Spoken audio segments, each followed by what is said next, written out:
I actually ran down a kickoff in knee braces in college. This is the first time I had ever seen you fat, too, in a football uniform. I didn't think I was fat yet, but thanks. What? Moving you made on. the tackle. They showed it in slow motion. On his stomach, just do-douche, do-douche, do-douche. You're making this up. It was against Miami of Ohio. I know exactly what I'm talking about. I was I sitting in the know- living room watching it. They didn't have HD television back then. Back then? Jason, don't act like you're ancient.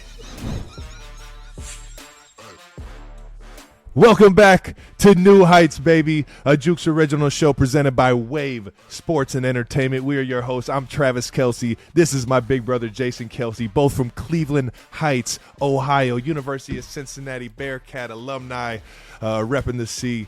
And, New Heights comes out every Wednesday. You can check us out on YouTube, anywhere you get your podcasts. Please listen and subscribe anywhere you get your podcasts, and watch and subscribe on our YouTube channel, as well as follow us on all social media channels at New Heights. We had a fun week one, baby. Let's got 2 wins on the board.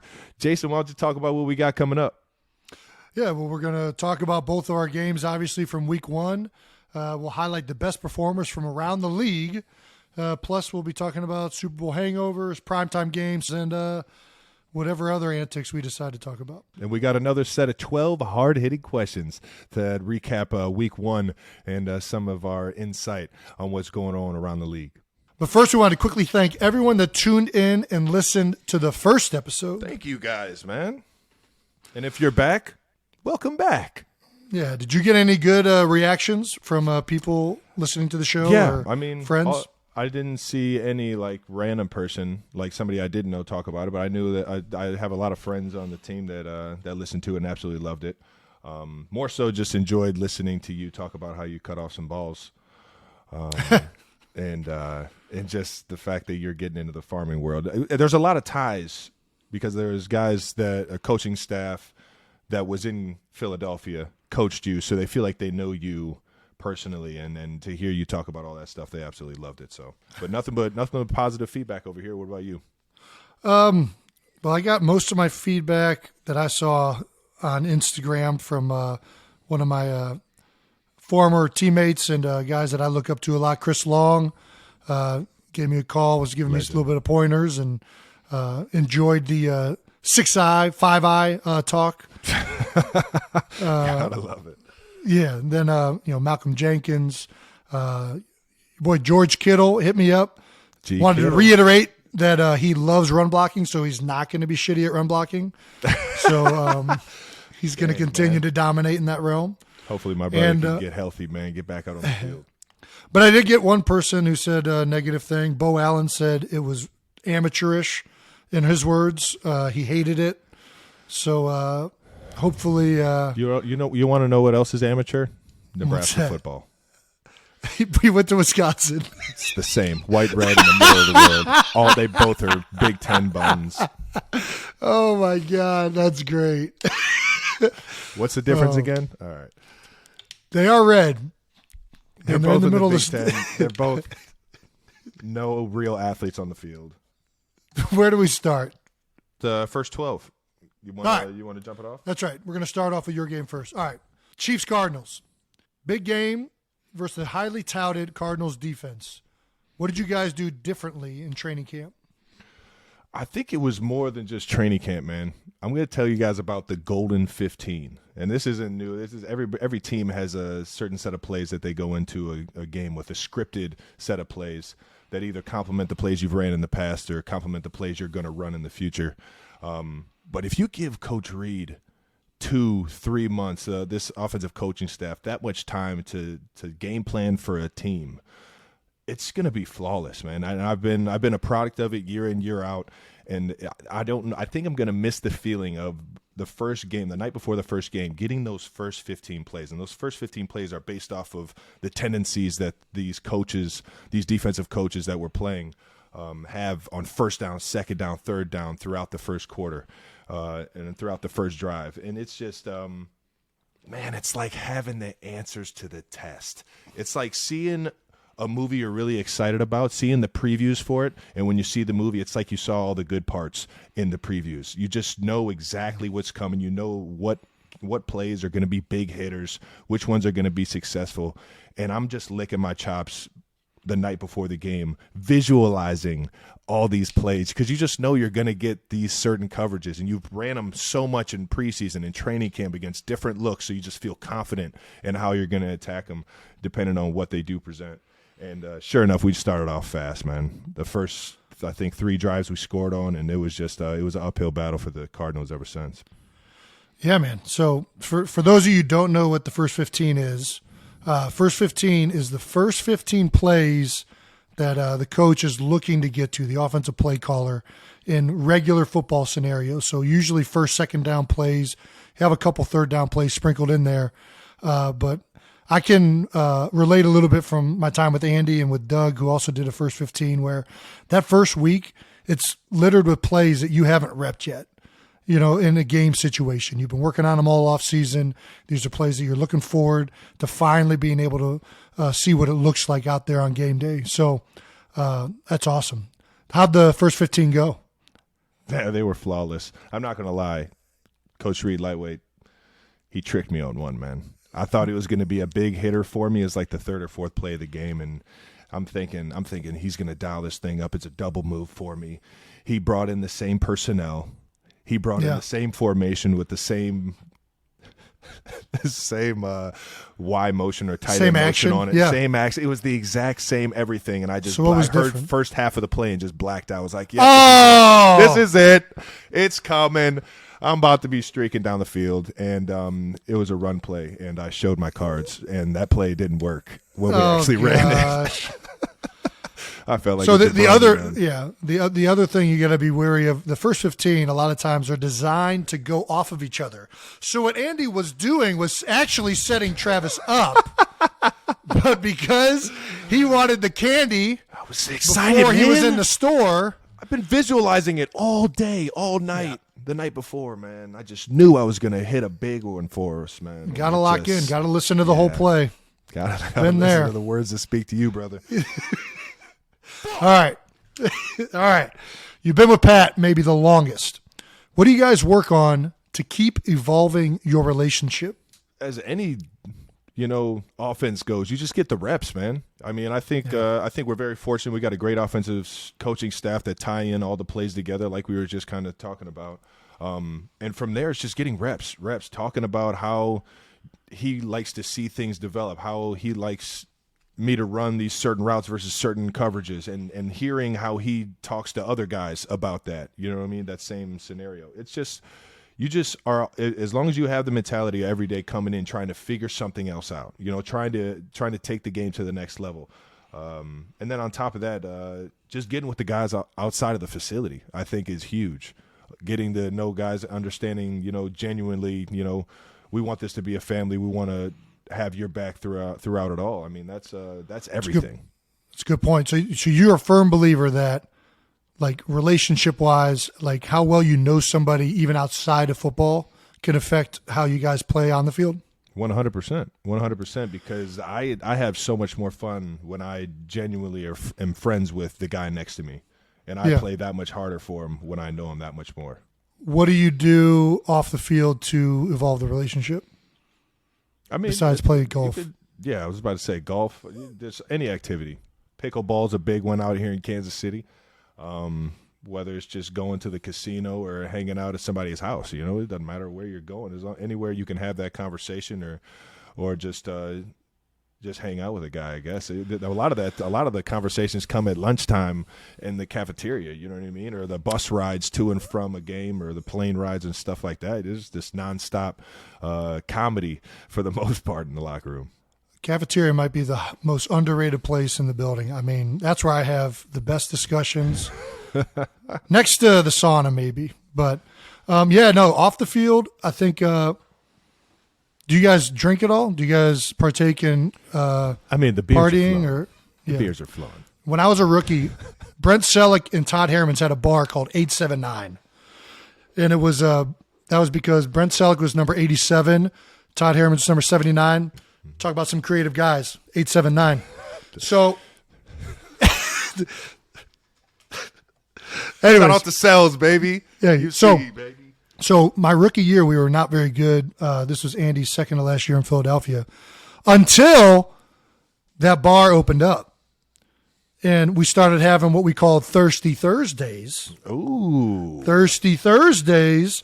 Then all of a sudden, 4-game win streak. Now, Friday practices, not, yeah, I mean.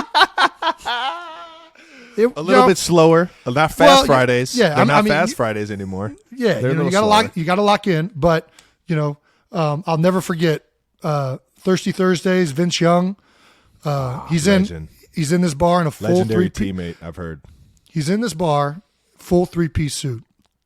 I think I'm in sandals and sweatpants, and he said, "Hey, Rook, come over here." And we go over to the bar, and Vince says, "All right, I'm going to show you how we drink in the NFL."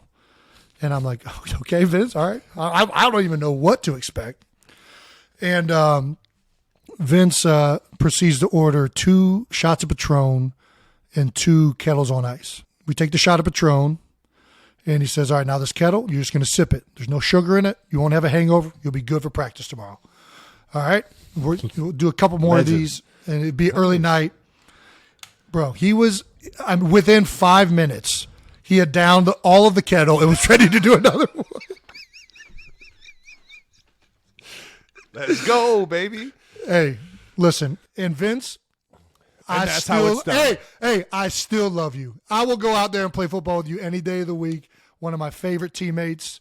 I'm not drinking Kettle One. I'm sorry, man. I'm out. Listen, I don't. I'm sure as hell not sipping that. I'm not trying to be like brand specific, I guess, but the real thing is really getting to know people, getting to open yourself up outside of the game of football, and who you are as a person lends itself to people connecting on a deeper level, and I firmly believe it makes a difference. So, yeah, I'm glad you and Pat get drunk on TV and play golf together. Might be why you guys are so good on the football field. All right, here we go. Number 3, Mahomes said in the offseason the receiver with the big game might change week to week. Do you guys know going into each game who it's going to be, or is it sometimes figured out when you see what the defense is giving you for the day? Yeah, I mean, it's all based off of what that defense's flavor is going to be for the day.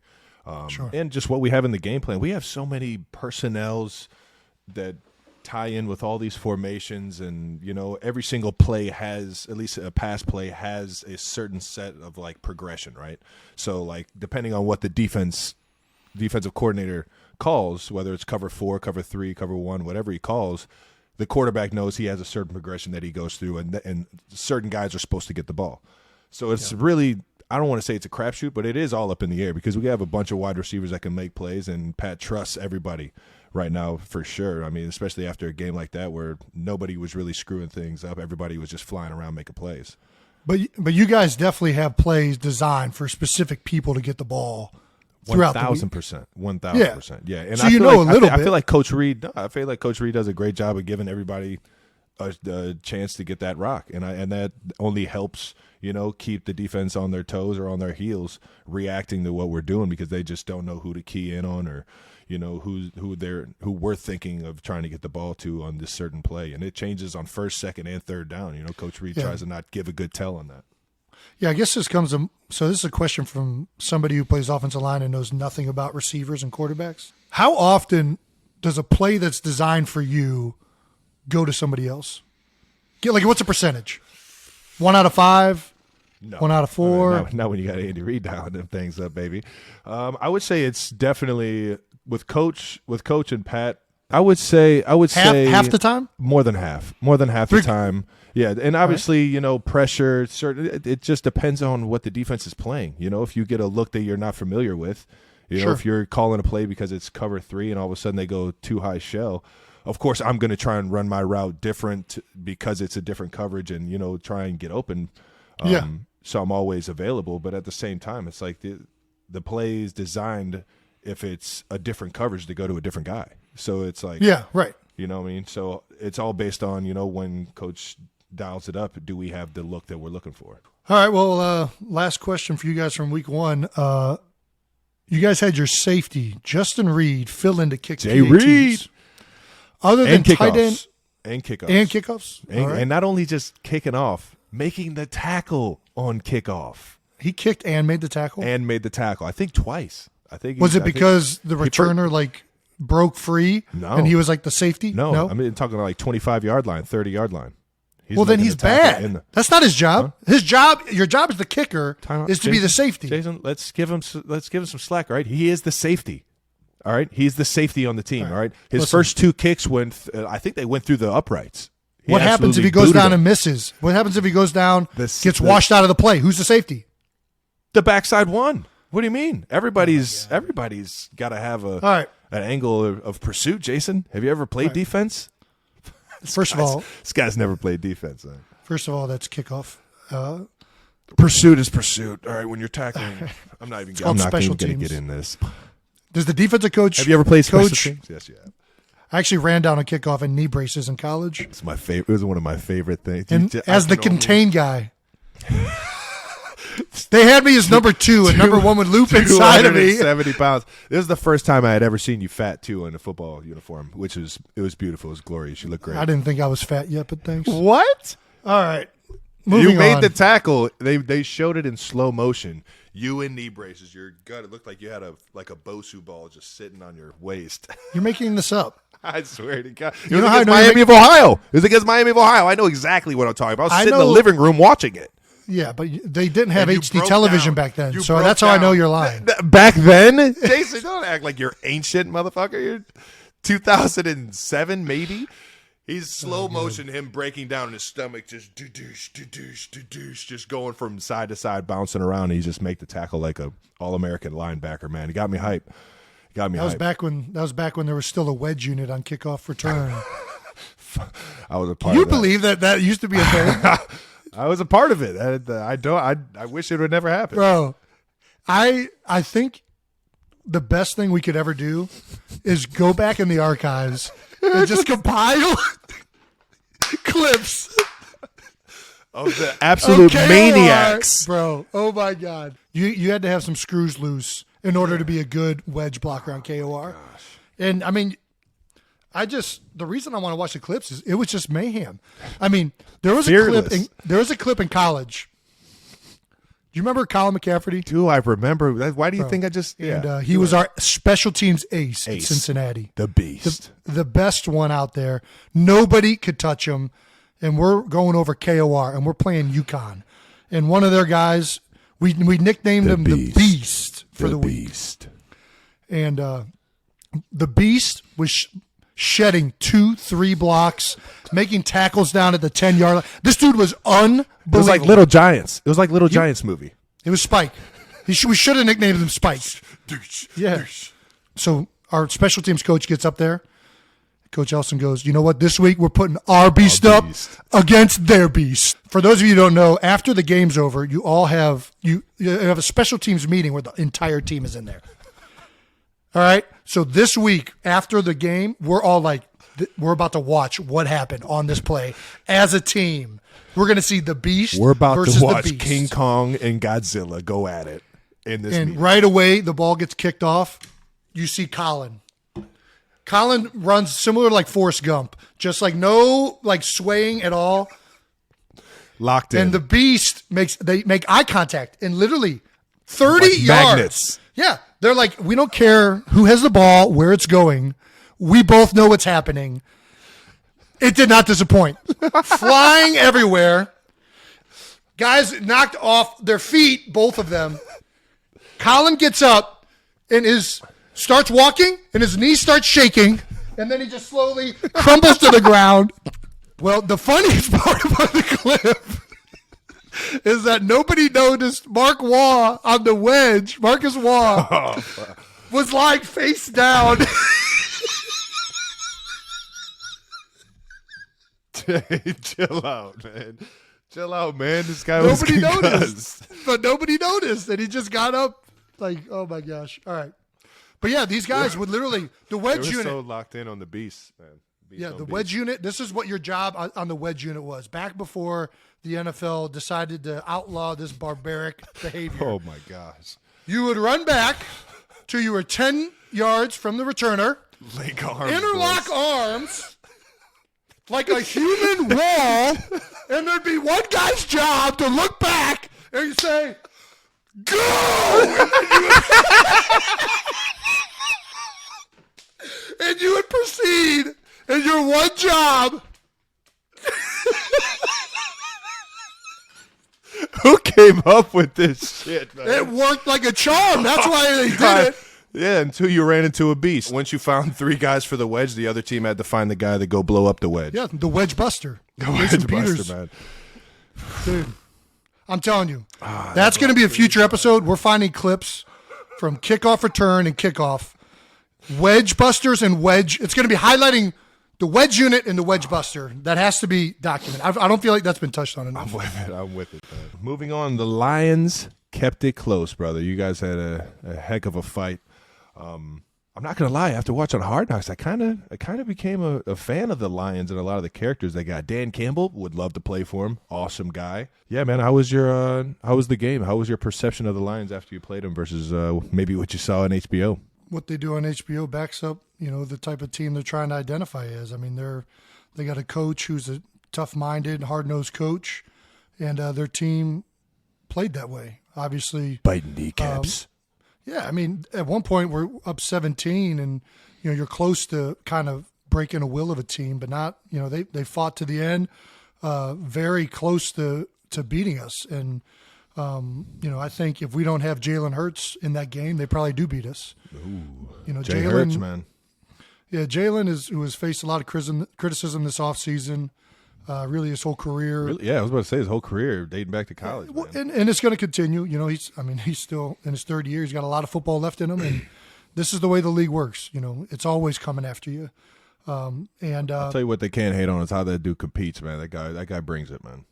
Yeah, well, he brings it. But I mean, if you look back at this week, we don't win that game without Jalen Hurts. The protection that broke down early with blitzes and different looks that we didn't either communicate well or pick up well. His ability to go off beat and make something happen, it saved us. Multiple third downs, multiple drives that were kept going because of the type of player he is. And then he didn't disappoint in the air. A.J. Brown set a record for an Eagles debut with 155 yards. He was on target in all phases, and we needed him to be to win that game with how the rest of the team played. So couldn't be more happy with how Jalen played to start the season off. I mean, kind of already hit on what I'm about to ask here, but he became the only other quarterback not named Pat Mahomes to throw for 300-plus yards, no turnovers, and get the dub. How do you see him – how does he keep progressing?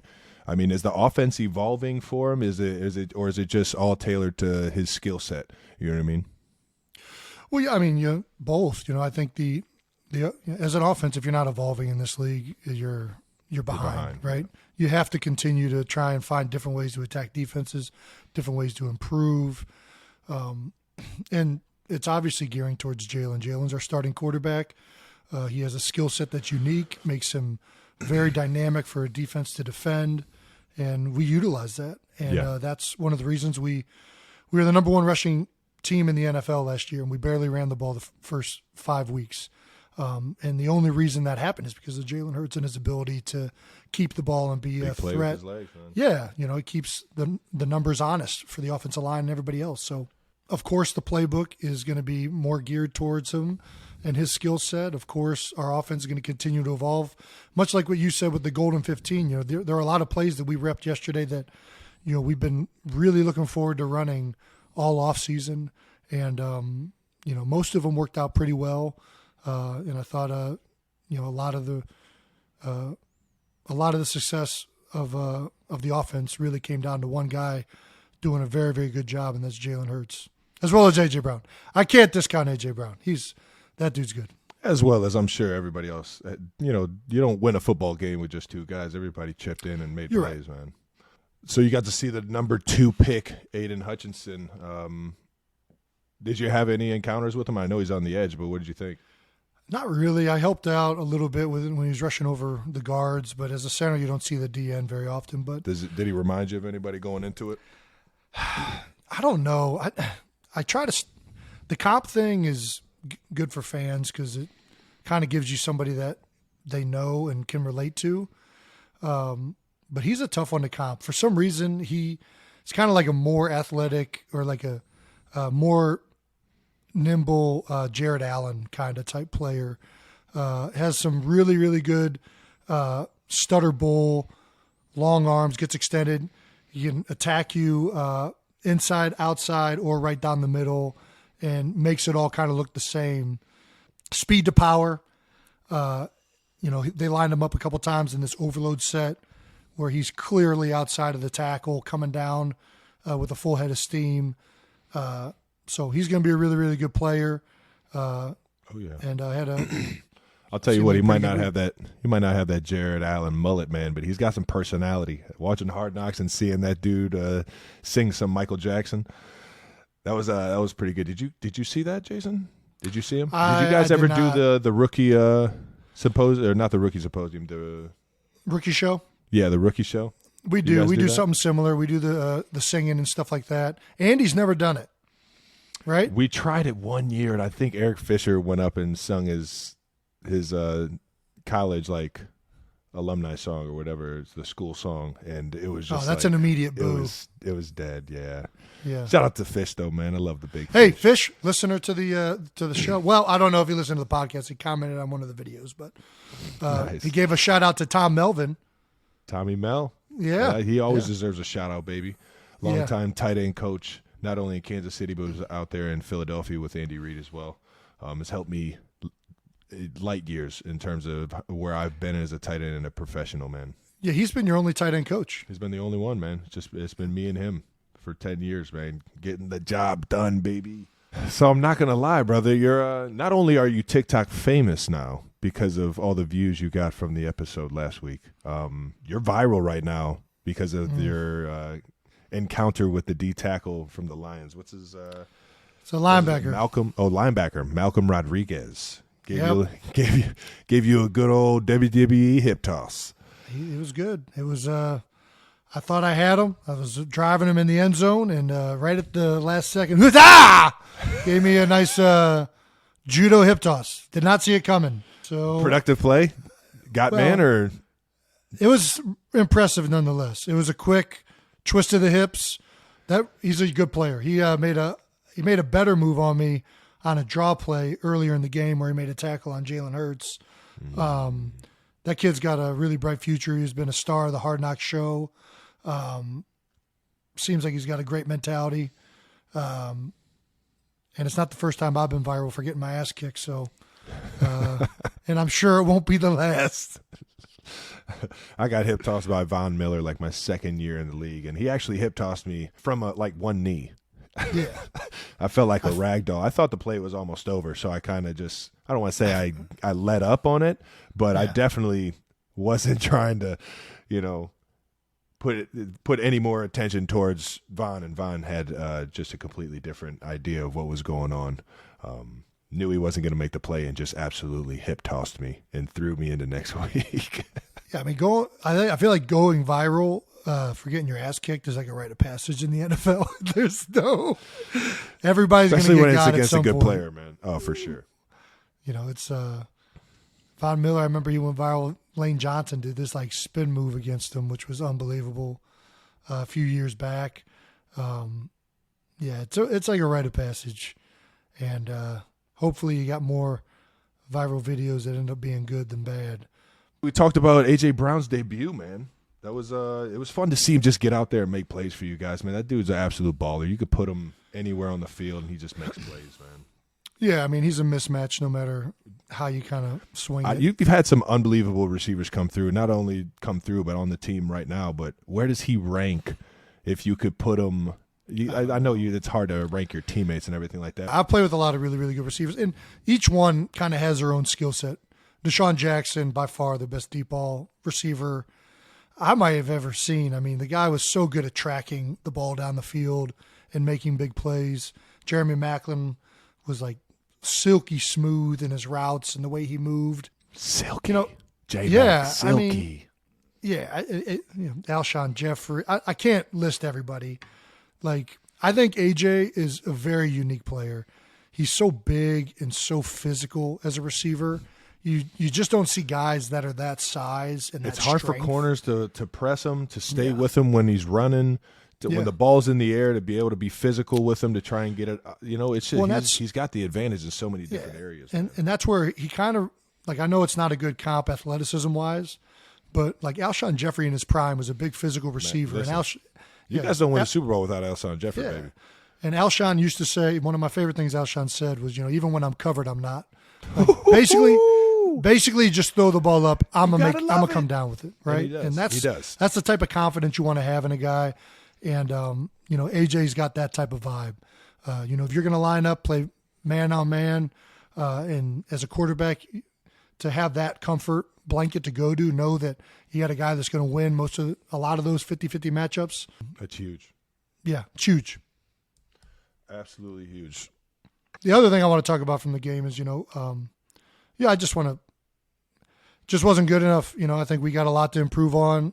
Week 1 is always, you're waiting to see what everything looks like, and everybody's kind of trying out. Right. Yeah, but everything's new. Everything's we did not do a good enough job communicating. There were too many mistakes offensively, and that's largely my job. My job is to, be a communicator, make sure everybody's on the same page. And you guys were weak on the comms? Yeah. I mean, Detroit made it difficult. It was loud. Kudos to them for putting together a tough environment in Ford Field. But, we got to be better, and that's something that we'll be focusing on for next week against Minnesota. So talk about the comms. So not everybody understands what type of communication could be lacking and stuff like that. Where could you have done better? The center's communication, the quarterback's communication kind of sets what everything's happening for the play, right? Yeah, it kind of trickles from there to everybody else. Yeah. Who's the mic? Who's the identified point for the play? Whether the offensive line is going to be sliding it, whether they're going to be in a man protection, who we're going to. Yeah. And, I think that communication needs to be a lot clearer, and that's on me. Yeah. So it typically goes quarterback, and at least in quarterback sets the mic, center tells everybody where he's going, and then the guards know where they're going, the tackles know where they're going. Everybody then knows based off of where the center's going, who they're working to. And it can get thrown off by new looks. It can get thrown off by just stuff that you haven't seen previously, or it can get thrown off by new blitzes, things like that. I don't think that we got anything that was crazy different, but I think we just, in the environment, we didn't handle it well. We didn't do signals for the backs, so they knew what was going on. It was too loud for them to hear. Guys next to us, I need to be louder to make sure that they're getting the call. All things that, for an older player, this is what I bring value, right? I've been in these situations, so I got to be much better in helping and putting us in the right situation. But it also just comes down, I can't reiterate, how much Jalen Hurts really made that day go, man. Because despite all that, he was able to make multiple plays that would have been broken into positive plays for our offense. It's crazy, man. Both teams this year that were in the Super Bowl lost week 1. So it brings the question: is the Super Bowl hangover real? Did you guys lose your first game after the Super Bowl? I know we won our game. We actually smoked the Texans. I don't remember. Here, I'll look it up real quick. I don't remember. I mean, Jason, it was the only game you guys had like a baby parade in the beginning of this. Like, what do you mean? You don't remember what game it was? We won. I don't think the Super Bowl hangover is real. I think that if you have good leadership, all of that is taken care of in the offseason. Yeah. Once training camp hits, if you got the right leaders and the right coaching staff, and everybody's working their tail off the same, there's nothing wrong. I mean, I just don't see. I agree. I think it's a bit of a fallacy. I think really the reason why it's a thing is when you win the Super Bowl, everyone's watching your tape. Everyone's trying to figure out how to either take what you're doing that's working and make it successful within their offense, or they're trying to find out defensively, how do we stop these plays? Because they know everybody's going to be trying to copy somewhat of what you're doing that's working, right? Yeah. So when you're a successful team, everybody's studying your tape. Everybody's out there looking and coming for you. I love that feeling. I love that. It just makes my chest a little bigger, shoulders a little stronger. Like, come and get it, baby. And I had my best year after I won the Super Bowl because I've had that mentality of come and get it, baby. Good luck. Yeah, I know we're gonna get your best shot. You're gonna get mine. You guys had a lot of success. You guys are still having success. So, I think, and then also the other thing about the Super Bowl hangover is that no two teams are the same. Yeah.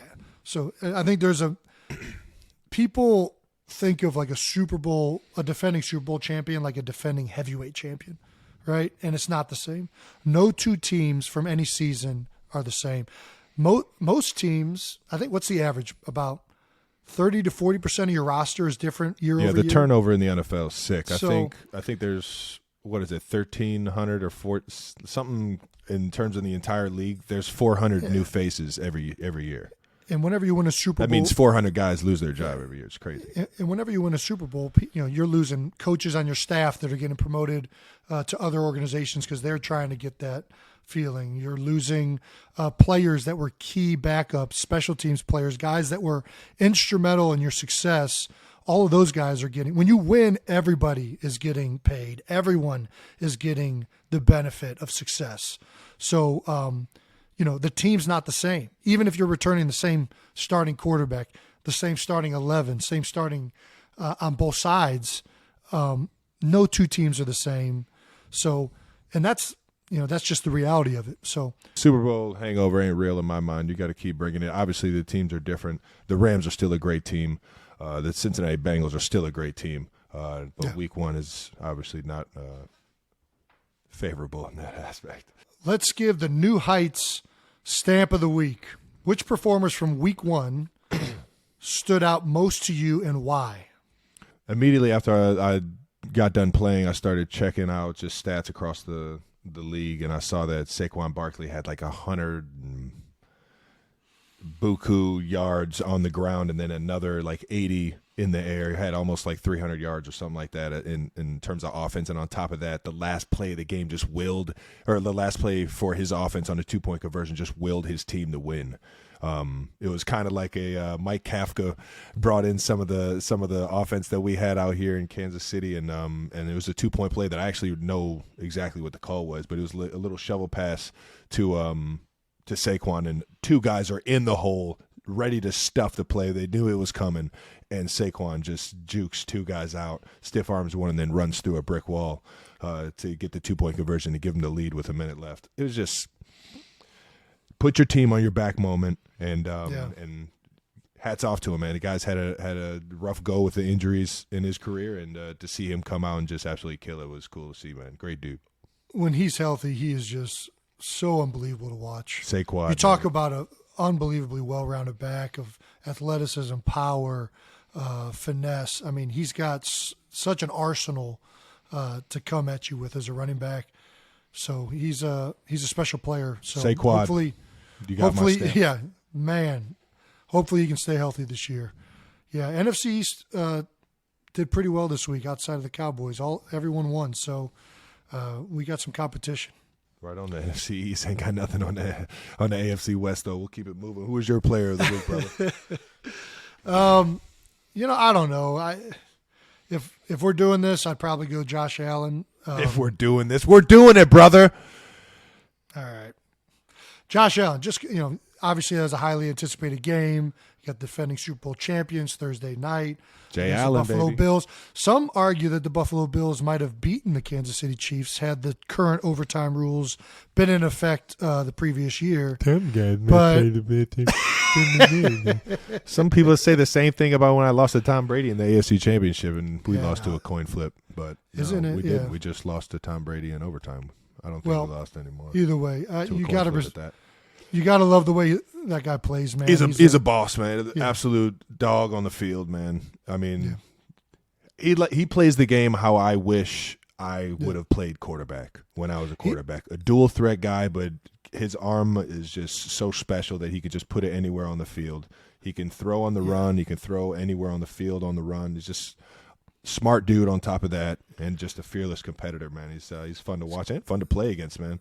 It's kind of like like if Eric Lindros was a quarterback, he'd be like Josh Allen, I feel like. Okay.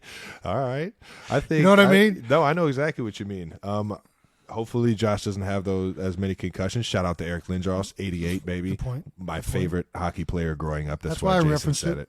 That's exactly why. Shout out to I the knew you'd Broad like Street that. Bullies back in the 90s, baby. I think he was post Broad Street Bullies. No, but anybody that plays for the Flyers. Is Flyers, Broad Street they're Bullies. automatic. That's fair. Okay. Broad Street, yeah, I'm not talking about the original. That's like black and white television. All right. Before we go, let's look ahead quickly to week 2. Yeah, let's look ahead. Trav, you play on Thursday night this week, which Thursday means night football, this, baby. Prime time, the which only show on television. which means this podcast will be airing the day before the game. What can you tell our listeners or explain to them what it's like to play on Thursday night in the NFL? I love it, man. I absolutely love it.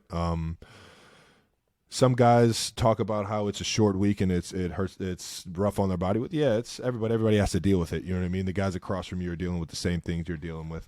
So I still think it's a fair match. And granted, I'm gonna get ready to play no matter what day of the week it is. I think that the Thursday night games are special. I do enjoy playing in them, and I also enjoy the kind of the relaxation of the weekend that's after it. If you get the win, but it's a quick turnaround, man. You hardly are out there in practice. For the most part, it's walkthrough because of how sore the body is from the game that you just got done playing in on Sunday. And it challenges you mentally to understand the playbook in a shorter amount of time.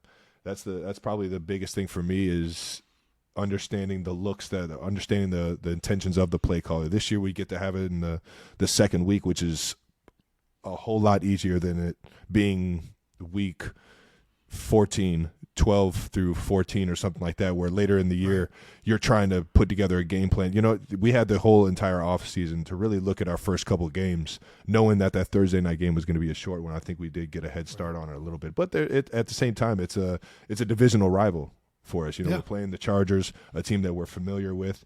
They got a few new pieces, and it definitely ups the ante in terms of, you know, the challenge at hand. Because of their defensive front now to kind of match their secondary, which has always been pretty solid. And yeah, I get to go up against one of the best safeties in the league, man. In my eyes, the best safety in the league, in Derwin James.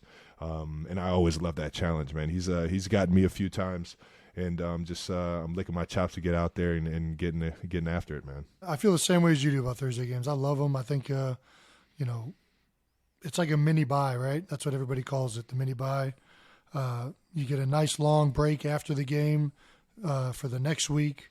And the quick turnaround is all walkthrough. So in some ways that week, you're probably doing less damage to your body throughout the week than you are for most weeks. So yeah, I think that the Thursday night football being bad for players is nonsense, personally. Do you think there's any difference in primetime games? 1,000%. I get so fired up when those lights are on, man.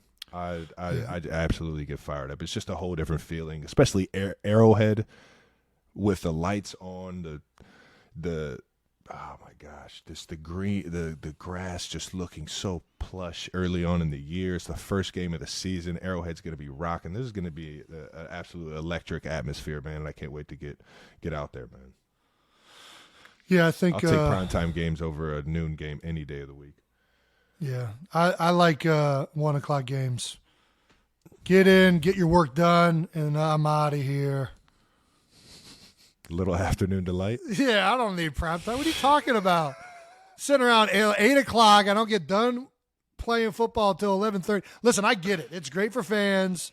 It's awesome for TV. I love watching primetime games, but I would much rather play my favorite time slot, 4 o'clock. 4 o'clock optimal time slot. But 8 o'clock, it's whatever. It's good for Twitter, I guess. All right. Any difference? All right. Would you make any changes to the NFL's primetime schedule? No. I have nothing. I have nothing for you. What about you? I don't know if I'd make I don't know if I'd make any change to the NFL's primetime schedule. I just think the NFL should capitalize on more holiday games and like advertise it. Because I think like Thanksgiving is like highly successful for the NFL. There should be like a yearly Halloween game, right? As long as it's like within that Thursday to Sunday. Yeah. Like it should be Thursday to Monday, advertised really. Yeah, no, as like, I don't know. What's something scary? The Ghoul Bowl. We got to get the Ghoul Bowl going. The Ghost Bowl? Tomatoes. The werewolves? I'm going to let you just sink right now. You're just All in right, quicksand right now. Christmas. You know how awesome. St. Nick Bowl? Yeah. That's got to be. I played on Christmas. It was electric. It's great. Isn't Isn't it great? Awesome. It made me You got feel people like I was dressed giving up the as world a Santa present. Claus. It's unbelievable. It's fun. We I got to wore green capitalize on cleats. this. It's got to I be think like. I actually have a Christmas Eve game this year. That'll be fun. I'm just saying, it's got to be marketed more. Right now, it just happens organically. The NFL should market it up more and play into it more. That's my shtick on primetime events. Jason's a big holiday guy. Who's not? What, you don't like holidays? I'm not getting into this, man. What? No, exactly. Who doesn't love holidays? I'm with you. What's your favorite holiday?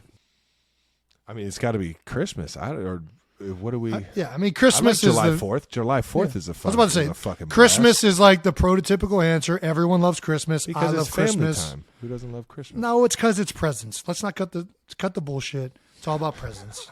I don't know if I got any presents. About family? It's about presents. What are you talking about? What presents you give me for Christmas last year?